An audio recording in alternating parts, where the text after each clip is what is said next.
Ce mois d'août n'a rien du dernier passé à Paris. Lourd d'incertitude, étouffant, pesant comme une rengaine maudite ce répondeur téléphonique. Mes cheveux qui tombent les uns après les autres. Mes escarpins qui claquent d'un bout à l'autre de la ville pour m'en dire un toit. Il n'a rien non plus de cet autre plus lointain, irréel et plein, amoureux, bondissant, lié et suspendu, comme on dévale une pente d'une traite et que le temps s'arrête, comme roule l'eau d'un fleuve sans penser, amoureux, bondissant,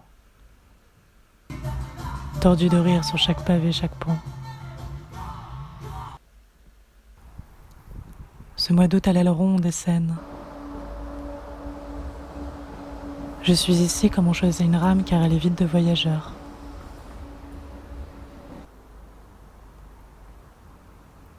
Je suis ici car ils sont tous partis. Personne ne m'attend et je n'attends personne.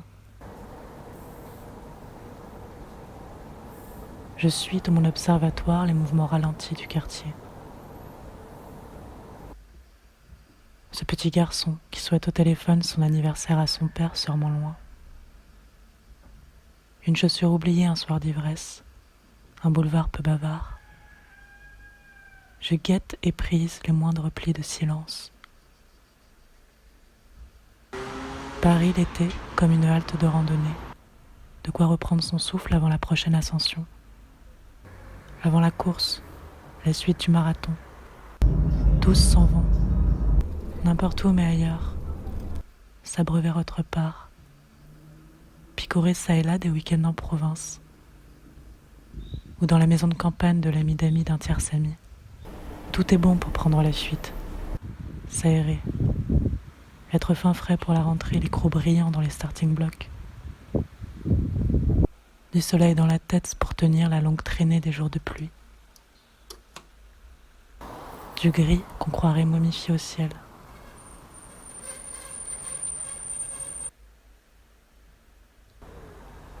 J'écoute des chansons italiennes parmi le va-et-vient des valises qui partent et reviennent.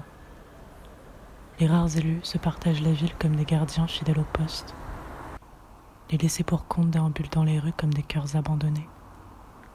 Les masques usagés jonchent le trottoir tels les squelettes d'hommes disparus. Dans les parcs déserts, les arbres se saluent complices.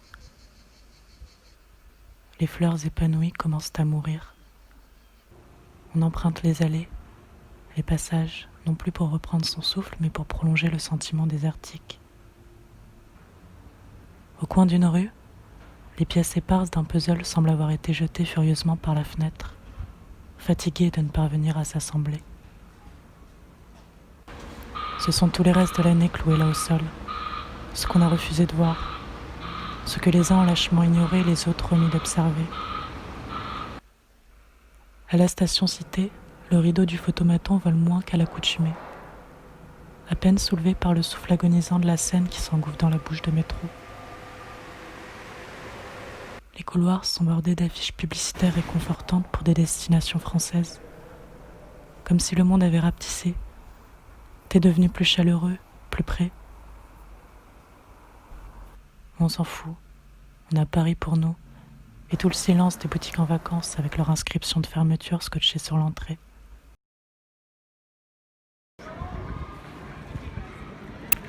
Je fais la ventouse sur les pelouses. Je flâne sans regard comme un homme, je me dispute le trottoir. Je me recoiffe dans les vitrines pour personne. Je frôle les touristes en leur signifiant d'un pas maîtrisé que moi je suis d'ici, je connais tous les coins.